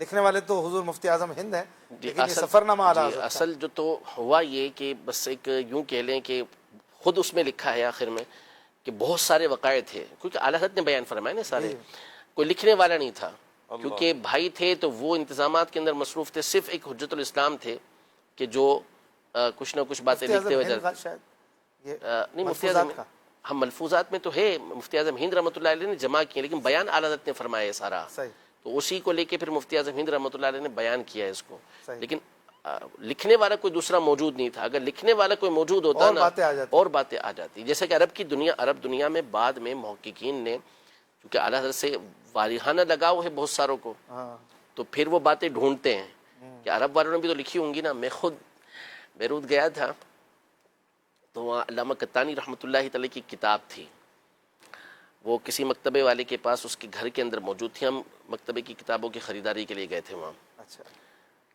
تو میں نے ان سے کئی کتابیں لیں. یہ ان کے پاس ایک کتاب تھی الانشادات کے نام سے، علامہ عبدالحی القطانی رحمۃ اللہ علیہ کی. یہ خلیفہ اعلیٰ حضرت بھی ہیں؟ ہاں، اعلیٰ نے اجازت دی، مجاز کہلاتے ہیں. تو وہ کتاب میں نے ایسے سرسری کھول کے دیکھی اس کی فہرست، تو اس میں اعلیٰ حضرت کا ایک واقعہ نقل ہوا تھا جو عام طور پہ کسی کتاب کے اندر موجود نہیں تھا. وہ میں نے بھی پہلی دفعہ پڑھا اور پھر بعد میں علماء سے بھی بات ہوئی تو کسی نے بھی نہیں پڑھا تھا. وہ انہوں نے اعلیٰ حضرت کی شہرت کا یہ سارا تذکرہ کیا ہوا تھا کہ کس طرح یہ مکے میں پہنچا تو ان کی دھوم مچی ہوئی تھی. پھر ایک مجلس میں جب پہنچا تو وہاں پر علم غیب پہ گفتگو ہو رہی تھی. بعض وہ تھے کہ جو علم غیب کے حوالے سے دوسرے انداز میں کلام کر رہے تھے. خود اپنا بتایا کہ میں نے کس طرح ان کو جوابات دیے. میں نے اس بندے کی بہت منتیں کی، بس سوائے میں نے اس کے پاؤں نہیں پکڑے. انشادات. ہاں وہ پھر اس کے بعد اس نے مجھے اتنی اجازت دے دی کہ ٹھیک ہے آپ تصویر بنا لیں جو آپ بنانا چاہتے ہیں. بڑی کوشش کی میں نے، ایک جز تھا اس کے ایک حصہ موجود تھا تو وہ مل نہیں پائی. تو میں بتا رہا ہوں کہ اس طرح چونکہ اہل محبت ہیں اعلیٰ حضرت کے، تو کئی علماء نے پھر بعد میں کتابوں کو چھانا اور جو عرب کے علماء جو اس وقت اعلیٰ سے ملے تھے انہوں نے اپنی کتابوں کے اندر امام اہل سنت کا ذکر کیے ہیں. تو کئی چیزوں کو پھر اس کے بعد بیان کیا گیا. اور یہ بات ہو رہی ہے شاہ صاحب مکے کی، مدینے کی، جہاں پر انہوں نے شاید لکھا ہے کہ یہ وہ جگہ ہے جہاں بڑے بڑے آتے ہیں اور مطلب کوئی اتنا وہ نہیں ہوتا رغبت کا سلسلہ. وہاں پر اعلیٰ حضرت کے نام کی دھومیں مچی ہوئی تھی. جی صحیح. کدھر ہے حضرت اور ملاقات کا. کیا بات ہے میرے اعلیٰ حضرت کی. اور اسی سفر میں وہ مایا ناز کلام بھی لکھا جس کے تقریباً 122 اشعار ہیں. شکر خدا کہ آج گھڑی اس سفر کی ہے جس پر نثار جان فلاح و ظفر کی ہے. سبحان اللہ. اس میں دونوں کو ملا کر 122 لگ بھگ اشعار بنتے ہیں. اتنا طویل کلام. ایک میں رنگ علمی ہے اور دوسرے میں رنگ عشقی ہے. علمی دلائل پر ایک سے ایک اشعار. ہوتے کہاں خلیل و بنا کعبہ و منا، یہ دلیل ہے. لولاک والے صاحبی سب تیرے گھر کی ہے. یہ دلائل کے ضمن میں یہ باتیں اعلیٰ حضرت نے کی ہیں. جب عشق کی باتیں آتی ہیں تو ایک الگ انداز ہے کہ سر لب واہ ہیں، آنکھیں بند ہیں، پھیلی ہیں جھولیاں، کتنے مزے کی بھیک تیرے پاک در کی ہے. ایک سے بڑھ کر ایک شعر ہے. یہ دو کلام بھی کلام نہیں ہے، یہ بھی سمجھیں کہ پوری دنیا ہے اس میں گم ہوتے ہیں تو گھنٹوں گھنٹے بندہ اس کی سیر میں گزر جاتا ہے. سبحان اللہ. مزید کال دیجیے. رہے گا یوں ہی ان کا رہے گا، بڑے خاک ہو جائے دل جانے والے. میرا مفتی صاحب سے یہ سوال ہے، اعلیٰ حضرت رحمۃ اللہ علیہ میلاد کس طرح سے مناتے تھے؟ واہ واہ واہ. اعلیٰ حضرت کا ربیع الاول منانے کا انداز. امام اہل سنت رحمۃ اللہ تعالی علیہ سال میں 3 ہی بیان فرماتے تھے اور ان میں سے ایک بیان آپ کا جو ہوتا تھا اپنے پیر صاحب کے عرس پر ہوتا تھا.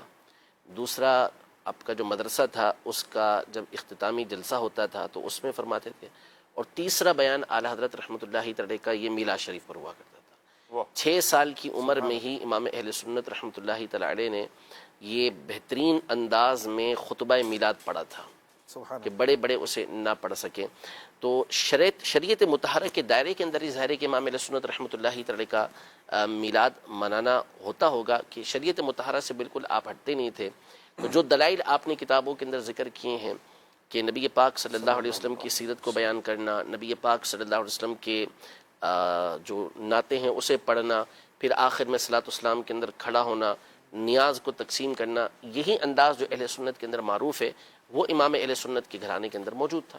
اچھا یہ بھی ہے کہ پوری محفل اعلیٰ حضرت دو زانو یہ تو ہمیشہ معمول تھا، ہمیشہ کا معمول تھا. یعنی وہ تو جب بھی آپ میلاد شریف میں بیٹھتے تو دو زانوں بیٹھا کرتے تھے. سبحان اللہ. اور یہ پھر اس کے بعد اور علماء کے اندر بھی. اچھا پھر اس کے بعد آپ کلام کے حوالے سے بھی بڑی احتیاط فرماتے تھے اور بعض اوقات اپنے قریبی افراد کو روکا اللہ کہ وہ ٹھیک ہے وہ جو پڑھ رہا تھا اس کا اپنا عام تھا، اپنا کام تھا، لیکن تمہارا یہ طریقہ نہیں کہ تم اس کے اندر اس انداز میں ان کے ساتھ بیٹھو. تاکید فرمائی کہ اس انداز میں کلام بھی نہیں پڑھنا اور اس انداز میں بیٹھنا بھی نہیں مجلس کے اندر.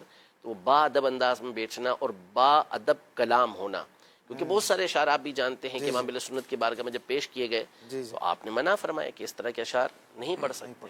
صحیح فرمایا. سبحان اللہ. سبحان اللہ. اور پھر نیاز کی آپ نے بات کی، نیاز تقسیم، تو اس میں بھی ایک اصول ہوتا تھا اعلیٰ حضرت کی محفل میں کہ سید زادوں کو دو عنایت فرماتے تھے. سید زادے خاص طور پر یوں جاتے تھے کہ ہمیں ذرا خصوصی کرم نوازی ملے گی. کیا بات ہے. سبحان امام اہل سنت جیسے بعض اوقات ایسا ہوتا ہے کہ کچھ چیزیں جو یعنی رچ بس جاتی ہیں. تو امام اہل سنت کو تو ایسا لگتا تھا گویا کہ سیدوں کی عام طور پہ خوشبو آ جاتی تھی. جیسے مشہور پالکی والا واقعہ تو اپنی جگہ پر ہے.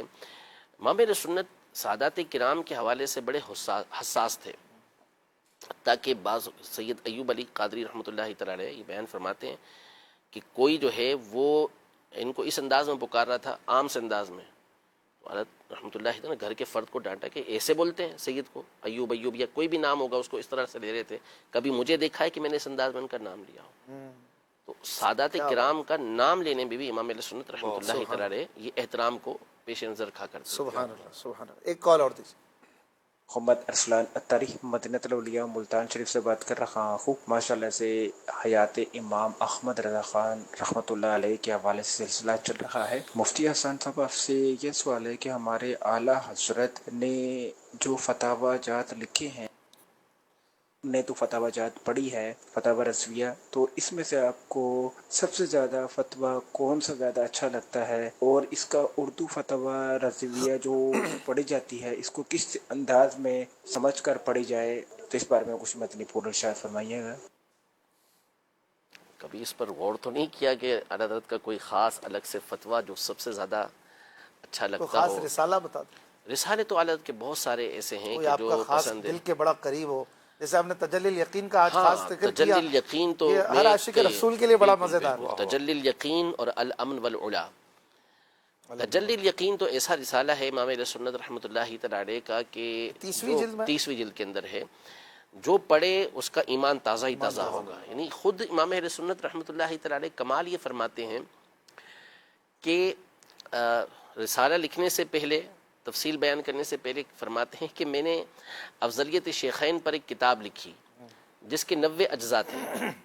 90 اجزاء کا مطلب کہ جز عام طور پر 20 صفحات جو ہوتے ہیں اس کے ایک جز بنتا ہے. اچھا بڑے بڑے. تو اب یہ بہت بڑی کتاب تھی جو حضرت نے لکھی. اگر آج کے صفحے بن گئے. ہاں اگر آج کے دور کے اندر یہ کتاب چھپے تو 3-3.5 ہزار صفحات بن جائیں گے. یہ صرف آپ نے افضلیت شیخین کے اوپر لکھی. اللہ ابو بکر و عمر رضی اللہ تعالی عنہما کی افضلیت کے اوپر. پھر اسی کا خلاصہ مطلع القمرین کے اندر، الظلال الانقا کے اندر آپ نے کیا. فرماتے ہیں کہ یہ تو ان کا معاملہ ہے. اب بات سوال یہ ہوا حضور پاک صلی اللہ علیہ وسلم کی افضلیت کے حوالے سے. تو فرماتے ہیں یہ تو وہ بحر لا کنار ہے کہ جلدوں کی جلدیں پوری ہو جائیں گی، اس میں مجلدات چاہیے ہوں گی، پورا نہیں ہوگا. سبحان. میں اس موقع پر کئی مرتبہ ایک بات بیان کی امام سیوطی رحمۃ اللہ تعالی علیہ کی، کہ علامہ سیوطی رحمۃ اللہ تعالی علیہ وہ ہستی ہیں کہ جو سریع القلم تھے.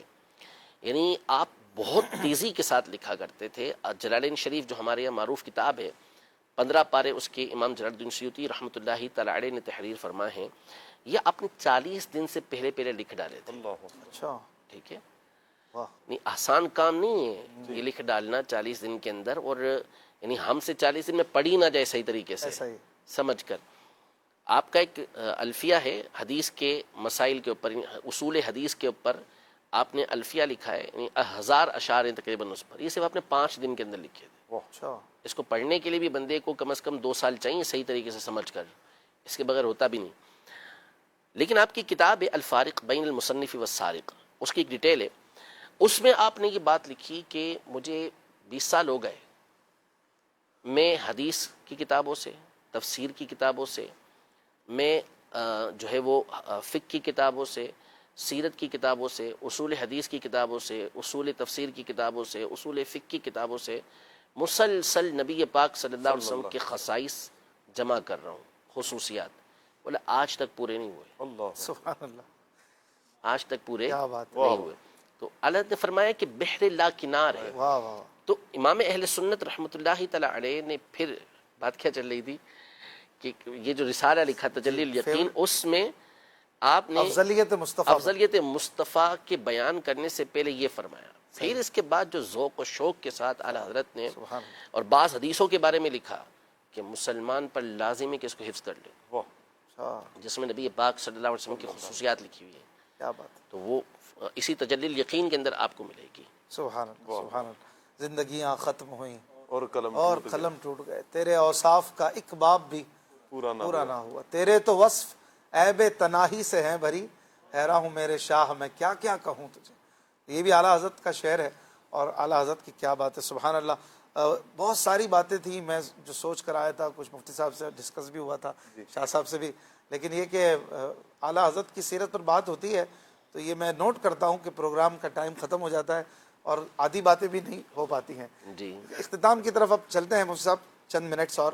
اعلیٰ حضرت کی جو حدیث شریف کے حوالے سے خدمات ہیں، ویسے تو ضمناً آپ نے کئی باتیں بتائی ہیں، آپ خود بھی ماشاءاللہ ماہر ہیں حدیث شریف کے حوالے سے، چند بڑے نام ہیں اس زمانے میں، ان میں ماشاءاللہ آپ کا شمار ہوتا ہے. خود آپ شیخ الحدیث بھی ہیں، اور حدیث کے حوالے سے آپ کا ایک الگ ذوق معلوم پڑتا ہے کہ خاص طور پر آپ کو اس میں شوق ہے. تو میں صحیح کہہ رہا ہوں کہ نہیں؟ اور اعلیٰ حضرت کو اس زاویے سے آپ نے کیسا دیکھا؟ شوق کا تو صحیح کہہ رہے ہیں آپ، باقی دوسری باتیں ایک اپنی پرسنل شوق کا. اعلیٰ حضرت امام اہل سنت رحمۃ اللہ تعالی علیہ کے حدیث کے حوالے سے قبلہ منظور احمد فیضی صاحب رحمۃ اللہ تعالی علیہ بہت بڑے یہ اہل سنت کے ماضی قریب کے عالم گزرے ہیں، جامعۃ المدینہ کے پہلے شیخ الحدیث بھی ہیں، پڑھاتے بھی رہے ہیں یہاں پر. تو انتقال فرما چکے ہیں. ہم نے بھی پڑھا ہے ان سے. اچھا ماشاءاللہ کچھ ماشاءاللہ ماشاءاللہ. تو وہ فرماتے تھے کہ جب اعلیٰ حضرت کو پڑھتے ہیں نا تو امام ذہبی اور امام سخاوی ایسے لگتے ہیں جیسے طفل مکتب ہوں آپ کے سامنے. کیا بات. اصل میں ایک تو امام اہل سنت رحمۃ اللہ تعالی علیہ کی خداداد ذہانت، اور دوسرا امام اہل سنت کا بے مثال حافظہ. حدیث کے فن میں جو سب سے زیادہ ممد اور معاون چیز ہوتی ہے وہ ایک تو حافظہ ہوتا ہے. پھر صرف حافظہ اپنی جگہ پر ہوتا ہے، بڑے بڑے محدثین کے کمال کے حافظے گزرے ہیں، لیکن ان کی جس کو کہتے ہیں نا کہ حدیث کے یاد تو ہیں، سارے ترک یاد ہیں، سند یاد ہیں، حدیث یاد ہیں، لیکن ان سے مسائل کا استنباط کرنا، اس کے اندر دقت نظری، یہ ایک پھر الگ فیلڈ ہو جاتی ہے. اس کے علماء الگ ہوتے تھے. پھر اس سے مسائل کا استنباط کرنا، اس کے علماء الگ ہوتے تھے. امام اہل سنت رحمۃ اللہ تعالی علیہ کی تو ذات کو جس زاویے سے دیکھیں، اصول حدیث میں دیکھیں تو امام اہل سنت بے مثال نظر آتے ہیں. ہم اسماء اور رجال کے فن میں دیکھیں تو بے مثال نظر آتے ہیں. ہم اعلیٰ حضرت کو حفظ حدیث کے میدان میں دیکھیں تو ایسا لگتا ہے کہ کنز العمال زبانی یاد تھی آپ کو، اتنی حدیث یاد، اتنی حدیث یاد، اور پھر بر موقع ان کو بیان کرنا. یہ امام اہل سنت کا، یعنی پھر اس کو دیکھیں نا، آپ تجلی الیقین لکھ رہے ہیں، 100 حدیثیں لکھ دی، آسان کام ہے 100 حدیثیں لکھنا. الامن والعلا لکھی، 300 حدیثیں لکھ دی. حیات المواد کے اندر اتنی حدیثیں لکھ ڈالی. تو جس موضوع پہ، پھر اس کے بعد آپ کی کتاب الروض البہیج فی تخریج فی الروض البہیج فی آداب التخریج کے نام سے، یہ تخریج ایک الگ فن ہے اصول حدیث کا.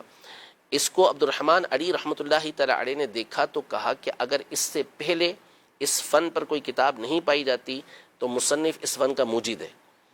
اور میں آپ کو بتاؤں کہ محققین یہ اب تک جن جن افراد کا حوالہ دیتے رہے کہ سب سے پہلے انہوں نے فن تخریج پر کتاب لکھی ہے، تو ان کے پیدائش سے پہلے اعلیٰ حضرت نے یہ کتاب لکھی ہوئی ہے.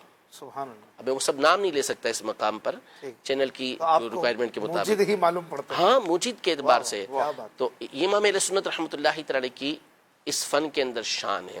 پھر اس کے بعد ہم مزید امام اہل سنت کو دیکھیں کہ شروحات حدیث. تو میں نے کہا نا کہ امام اہل سنت اہم کے اعتبار سے کام کرتے تھے. تو بخاری شریف پر آپ کے حاشیے، آپ کے ابو داؤد پر حاشیے، جامع ترمذی کے اوپر آپ کے حاشیے، پھر بخاری شریف کی شروحات کے اوپر آپ کے حاشیے، عمدۃ القاری پر، فتح الباری پر، ارشاد الساری پر. اور میں نے کہا کہ یہ لکھنا آسان کام نہیں ہوتا. اس کو لکھنے کا مطلب ہے کہ آپ کی 20 اور کتابوں پہ نظر ہونا ضروری ہے. تاج العروس ایک کتاب ہے لغت کی، بہت بڑی کتاب ہے لغت عربی کی، جو امام مرتضیٰ زبیدی، محمد ابن محمد مرتضیٰ الزبیدی رحمۃ اللہ تعالی زبردست حنفی محقق اور محدث اور لغوی گزرے ہیں. ان کی کتاب تاج العروس پر اعلیٰ حضرت کا حاشیہ ہے، جگہ جگہ تعلیقات کی بھی. اب میں ایک دفعہ پڑھ رہا تھا تو میں سوچ رہا تھا کہ یار یہ اس کے اوپر لکھنے والے نے خود کتنی لغت کا مطالعہ کیا ہوگا. سبحان اللہ. تو جس کا لغت کے اندر یہ مقام ہو تو فن حدیث کے اندر اس کا مقام و مرتبہ کیسا ہوگا. اس نے کیا کچھ پڑھا ہوگا جبھی تو جا کے اس کے اوپر حاشیے لکھ رہے ہوں. اب مفتی صاحب اس دور میں میرا آخری سوال ہے کہ اعلیٰ حضرت کا جو دامن تھام کے رکھنا، اور جیسے کہ پیر و مرشد امیر علیہ سنت مولانا الیاس قادری صاحب کا سمجھے کہ 50-60 سال سے جو آپ کی تحریک چل رہی ہے، آپ کی اپنی مسجد سے لے کر آج تک، ایک بات ہے اعلیٰ حضرت پر آنکھیں بند فی زمانہ اس وقت 2026 میں یہ کتنا ضروری ہو گیا ہے، کیونکہ اب بے راہ روی بڑھتی ہی چلی جا رہی ہے اور نئی نئی باتیں روز جیسے کہ صبح اٹھتے ہیں تو کوئی نہ کوئی موجود ہوتی ہے. مسئلہ یہ دیکھیں، اعلیٰ حضرت رحمۃ اللہ تعالی علیہ کا جو مسلک ہے یہ عقائد و نظریات کا نام ہے. عقائد و نظریات کا نام ہے، یعنی عقائد و نظریات جو ہوتے ہیں اس میں کبھی تبدیلی نہیں ہوتی. یہ نہیں کہ 100 سال پہلے یہ عقیدہ تھا، اب زمانہ چینج ہوا تو عقیدہ چینج ہو گیا. یہ مسائل فقہیہ ہوتے ہیں کہ وہ بعض مسئلے ایسے ہوتے ہیں کہ زمانے کی تبدیلی کی وجہ سے وہ تبدیل ہو رہے ہوتے ہیں. عقیدہ تبدیل نہیں ہوتا. ختم نبوت ہے تو اب وہ عقیدہ قطعی، یہ 1400 سال پہلے بھی وہی عقیدہ تھا اور آج بھی وہی عقیدہ ہے. صحابہ کرام علیہم رضوان کے حوالے سے 1400 سال پہلے بھی وہی عقائد تھے. اہل بیت اطہار کے بارے میں 1400 سال پہلے ہی وہی عقائد تھے. قرآن کے بارے میں وہی عقائد تھے جو 1400 سال کے بعد ہیں. تو امام اہل سنت رحمۃ اللہ تعالی علیہ نے جو عقائد اور نظریات بیان کیے ہیں، جس عقیدے اور نظریے پر آپ تھے وہی مسلک اعلیٰ حضرت کہلاتا ہے. تو امام اہل سنت نے رتی برابر بھی کوئی ایسی بات ہٹ کر بیان نہیں کی کہ جو اسلاف کے عقیدے اور نظریے کے برخلاف ہو. آپ نے ہر وہ بات بیان کی ہے عقیدے اور نظریے کی کہ جو صحابہ کا عقیدہ تھا، جو اہل بیت اطہار کا عقیدہ تھا، جو انہوں نے نبی پاک صلی اللہ علیہ وسلم سے سیکھا ہوا تھا، اس سے ہٹ کر امام اہل سنت کوئی بات بیان نہیں کرتے. ہاں کمال یہ ہے کہ بات وہی ہوگی، دلائل دوسرے آ جائیں گے، پچھلوں کے دلائل بھی اور اپنے بھی دلائل. بلکہ میں آپ کو یہ بتاؤں کہ آپ امام اہل سنت رحمۃ اللہ تعالی علیہ نے آپ سے تیمم کی تعریف کے بارے میں سوال ہوا تو آپ نے حسن التعمم فی بیان حد التیمم کے نام سے ایک کتاب لکھی، رسالہ لکھنا شروع کیا، صرف تیمم کی تعریف ہو رہی ہے. اس رسالے کے اندر آپ نے 5 رسالے مزید لکھے اندر ہی اندر. ان 5 رسالوں میں 3 رسالے مزید لکھے، رسالہ در رسالہ رسالہ، اتنے آپ نے. اور وہ پوری فتاوی رضویہ کی تقریباً ایک ضخیم جلد بنتی ہے. اس میں امام اہل سنت ایک مقام پہ فرماتے ہیں کہ فقیر باتیں وہی بیان کرتا ہے جو اسلاف کی ہیں، دلائل نئے لے کر آتا ہے. یعنی پرانے دلائل بھی ہیں اور ساتھ میں نئے دلائل بھی لے کر آتا ہے. باتوں میں تبدیلی نہیں ہوتی.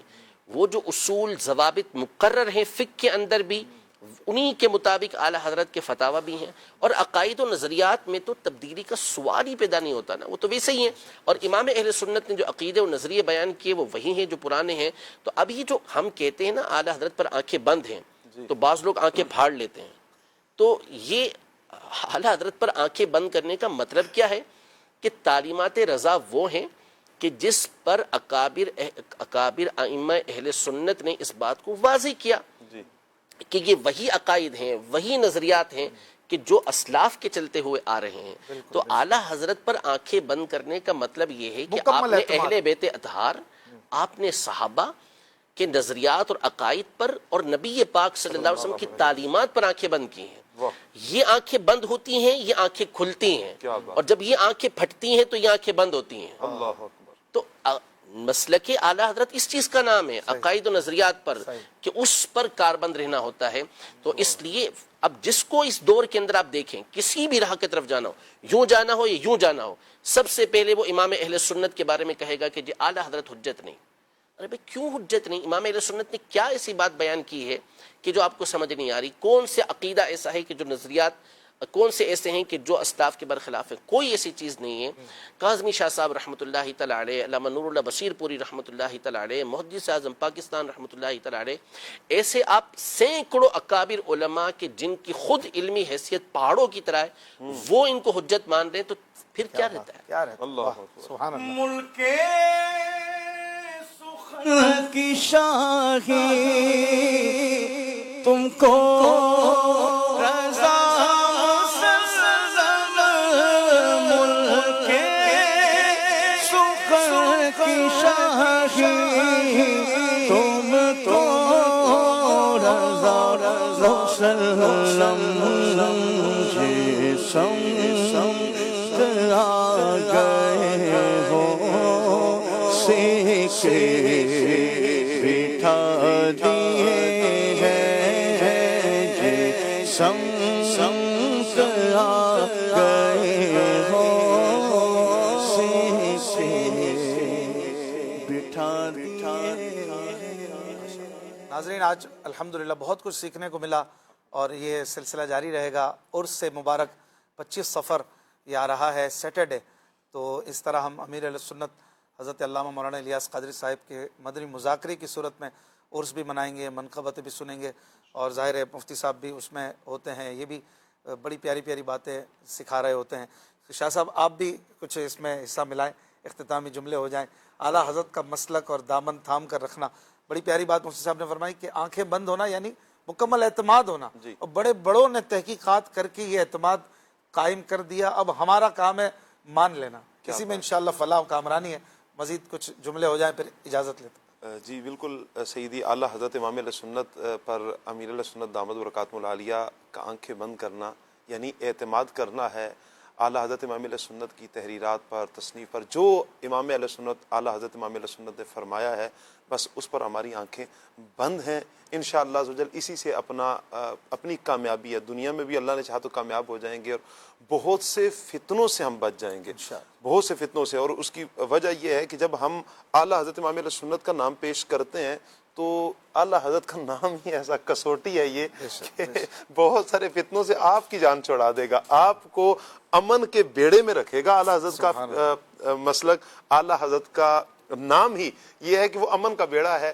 آپ اس میں امن کے بیڑے میں سوار رہیں گے تو انشاءاللہ کامیاب ہوں گے۔ اور اعلیٰ حضرت امام علیہ سنت کا یوں نہیں ہے، قطعاً یہ مراد نہیں ہے کہ اعلیٰ حضرت نے اپنی کوئی بات کی ہے۔ سیدی اعلیٰ حضرت امام علیہ سنت پر بار بار یہ کہنے کا مقصد یہ ہے کہ ہم کہتے ہیں اعلیٰ حضرت پر آنکھیں بند ہے، اعتماد کریں۔ اس کی وجہ یہ ہے کہ اعلیٰ حضرت امام علیہ سنت نے قرآن و سنت کی جو وضاحت بیان فرمائی، یا قرآن و سنت سے جو اخذ ہوا، یا جو بھی معاملہ، جو بھی مسئلہ درپیش ہوا، اعلیٰ حضرت نے قرآن و سنت سے ہی اس کو ثابت کیا ہے، اپنی بات اپنی ذات سے نہیں ہے۔